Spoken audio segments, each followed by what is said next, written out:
So I spent my career, 30 years in genomics, started here, actually across the river at MIT. Whitehead Institute, we were sequencing the Human Genome Project, racing Craig Venter, and it was an exciting time. We learned a lot, and I think the really shocking thing you're going to find out today is that all of the efforts we put into the Human Genome Project to understand how to personalize medicine were erased in the last 5 years. We've turned into herd medicine. We've ignored what we learned from this project. After the Human Genome Project, I started several biotech companies and have sold them. I didn't need to work for the last 13 years. I decided to get into sequencing medicinal organisms because I wanted to put them public to try to change the landscape of medicine. So when I came across the fact that there is contamination inside these vaccines, it stunned me. It stunned me that the field that we had developed, this ability to reduce the cost of DNA sequencing 100,000-fold in 5 years, which occurred with many of the great scientists here in this community, was never used on the vaccine. They injected it into 5 billion people with 13 billion doses. That's an enormous risk to the human population, to take something you've never sequenced, inject it into everybody, and hope things come out right. That might be the largest Darwin Award our species ever sees. When you understand what's in these vaccines, you'll come to recognize why. When we sequenced these, we found out there were still manufacturing DNA in these vaccines that were not supposed to be there, something that's known as an SV40 plasmid that is used in gene therapy that tends to integrate DNA into your genome. This is particularly in the Pfizer vaccine. It's not a Moderna, but both vaccines are showing excess DNA that is well over the regulatory limits. And in addition to this, it's in a compartment, a lipid nanoparticle that makes it 100 times more toxic. It gets into your cells and triggers carcinogenic pathways. So this is a major oversight, and the FDA has known about this for 2 years. It's only recently have they taken some notice because our paper got finally peer-reviewed and published and been replicated about 10 other times.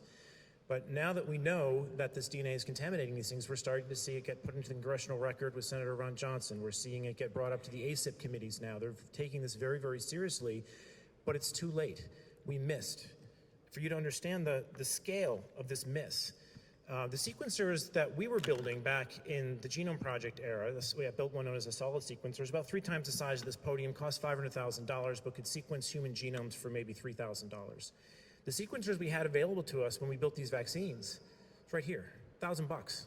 $90 is all you needed to QC a lot to find this problem, and they completely missed. Why did they miss? They missed because they have absolutely zero liability. They do not care about quality. They never will. So until you put liability onto these vaccines, they're going to have an avenue to inject your children with poison for the rest of eternity and have no accountability for this. All right, this is absolutely manufacturing slop gone off the rails. This is something that absolutely needs to be addressed. The remaining time, I want to point you to Japan. Okay, Japan has gotten the most of these vaccines. 80% of them are vaccinated. 13% of the country has gotten 7 vaccines. They are at a stage now where the excess mortality in Japan, directly coincident with the vaccination program, is now greater than the tsunami in Hiroshima combined. The actual lifespan of Japan has decayed 5 years since this program has been put into place. It's a demographic disaster. Their birth rate's less than 2.1 now. They will never recover from this. This is going to happen in many other countries that aren't allowed to speak about this. So we have to get very vocal and very loud about the manufacturing slop, and particularly the mandates. You cannot be mandating liability-free experimental injections into other people. I don't care if it's a medical exemption. I don't care if it's a religious exemption. The answer is you can be exempt because it's your God-given right to not allow other people to shove toxins into your facility or into your body. So this is something that needs to change, all right? We cannot have an avenue where the government and pharmaceutical companies can collude to inject you with things that are never been quality checked. Quality checking as small as a USB drive is all that was required to avoid this. And it was skipped. And it was skipped because of mandates, because of liability waivers, because people are afraid of a cold. They want to inject their neighbors' babies with stuff. This is sheep-like behavior. It's unconstitutional, and it has to end. Thank you.